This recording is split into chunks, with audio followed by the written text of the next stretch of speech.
Hey guys, how y'all doing? This right here is proof of Jesus being the Son of God. Couldn't be any more clear. This is something that the Jews avoid teaching.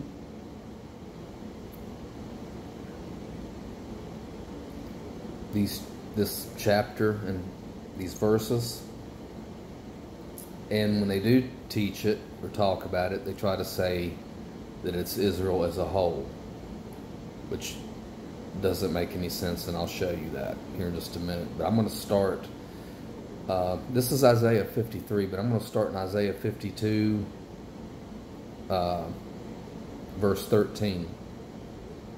Now listen to this. This is 700 years before the birth of Christ. And this is what the prophet Isaiah said. Behold, my servant shall deal prudently. He shall be exalted and extolled and be very high. Just as many were astonished at you, so his visage was marred more than any man, and his form more than the sons of men. So shall he sprinkle many nations. Kings shall shut their mouths at him. For what had not been told them they shall see, and what they had not heard they shall consider. Who has believed our report? And to whom has the arm of the Lord been revealed? For he shall grow up before him as a tender plant, and as a root out of dry ground. He has no form or comeliness, and when we see him, there is no beauty that we should desire him. He is despised and rejected by men, a man of sorrows and acquainted with grief, and we hid, as it were, our faces from him. He was despised, and we did not esteem him. Surely he has borne our griefs and carried our sorrows, yet we esteemed him stricken, smitten by God, and afflicted. But he was wounded for our transgressions. He was bruised for our iniquities. The chastisement of our peace was upon him, and by his stripes we are healed. All we like sheep have gone astray. We have turned every one to his own way, and the Lord has laid on him the iniquity of us all. He was oppressed and he was afflicted, yet he opened not his mouth. He was led as a lamb to the slaughter, and as a sheep before its shears is silent, so he opened not his mouth. He was taken from prison and from judgment, and who will declare his generation? For he was cut off from the land of the living.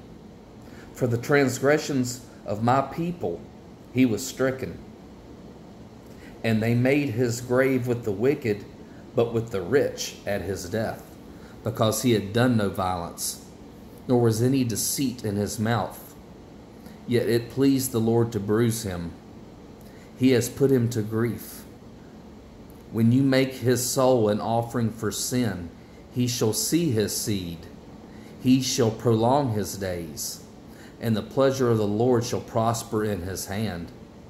He shall see the labor of his soul and be satisfied. By his knowledge my righteous servant shall justify many, for he shall bear their iniquities. Therefore I will divide him a portion with the great, and he shall divide the spoil with the strong, because he poured out his soul unto death. And he was numbered with the transgressors, and he bore the sin of many, and made intercession for the transgressors. That is the prediction and foretelling of the coming of Jesus, Yeshua. Now, when the Jews try to say this is talking about Israel as a whole, that doesn't make any sense. For example, surely he has borne our griefs and carried our sorrows. So what are they saying? Surely Israel has borne our griefs and carried Israel's sorrows. Israel was wounded for Israel's transgressions.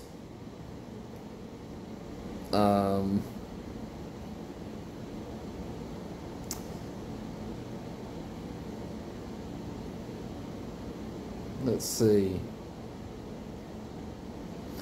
They made his grave with the wicked, but with the rich at his death. When did Israel die and have a grave with the wicked, but with the rich at death?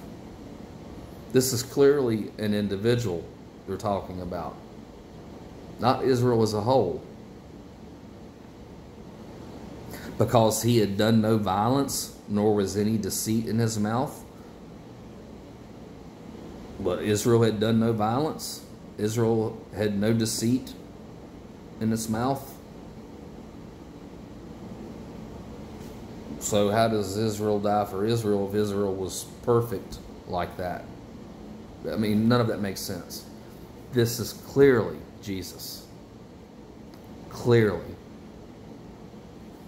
But they've been blinded to that. But they will see, as many will. And they will see soon.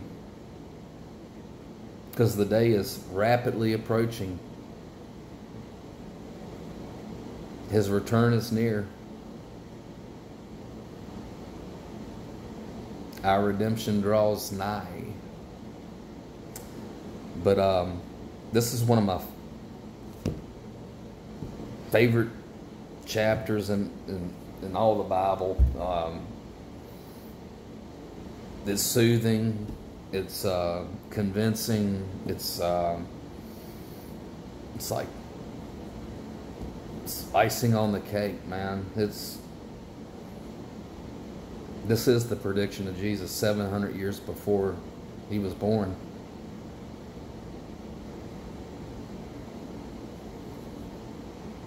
You know, you read this and it just, what he did for us. Innocent. Like it says, no deceit in his mouth, no violence. Hardly said a word when he was being condemned to death. Innocent, and took it all upon himself.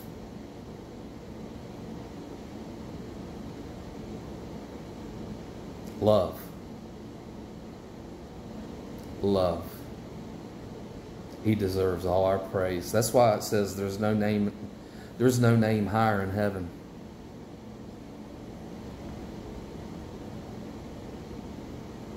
It's just it leaves you speechless when you read this. And how people can miss this or twist it. It's just unbelievable. But it's just one of many things in the Bible that point to Jesus from the Old Testament. There's more. But I wanted to go over this one. You know, this may comfort and believe a few people, lead a few people to believe. I mean, some people just don't believe in the Bible and think it's a bunch of myths and stuff. Well, I mean, okay, well, this is dated, and this was written 700 years before the birth of Christ.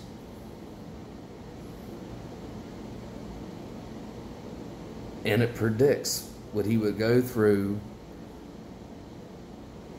and why he came in the first place. What his mission was.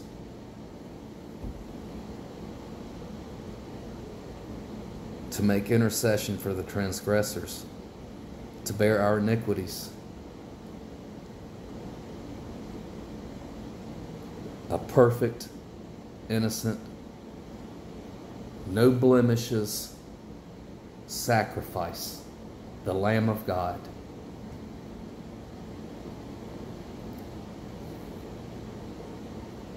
And through him, whoever believes in him has eternal life. You've got to honor what he did. You've got to believe in him. He gave it all. And that's just, at least it leaves me speechless. It's just, what love. What love. That's why people say, you know, Jesus loves you. He laid down his life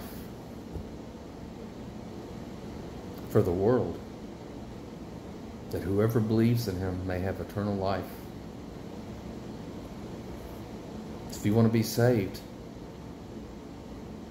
just admit you're a sinner.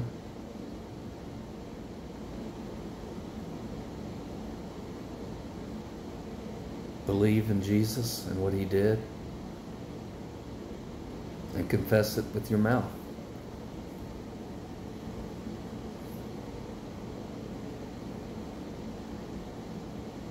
It's that simple.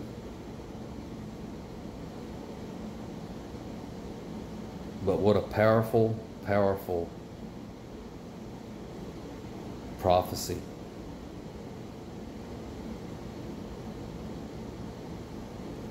It's no fairy tale. God's real. The Bible's real. Jesus is real.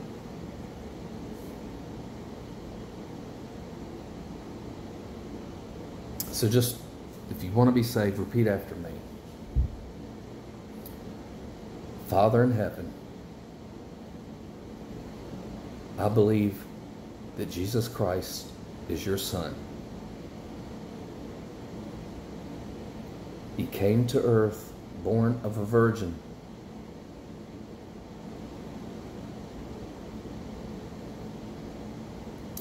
Lived a sinless life. Laid down his life. Died, shedding his blood on the cross, paying our sin debt, past, present, and future, with his blood. Buried. 3 days later, rising from the dead.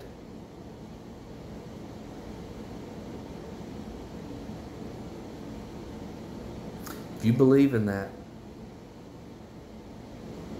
you're saved. You're saved. But that's all I got for now.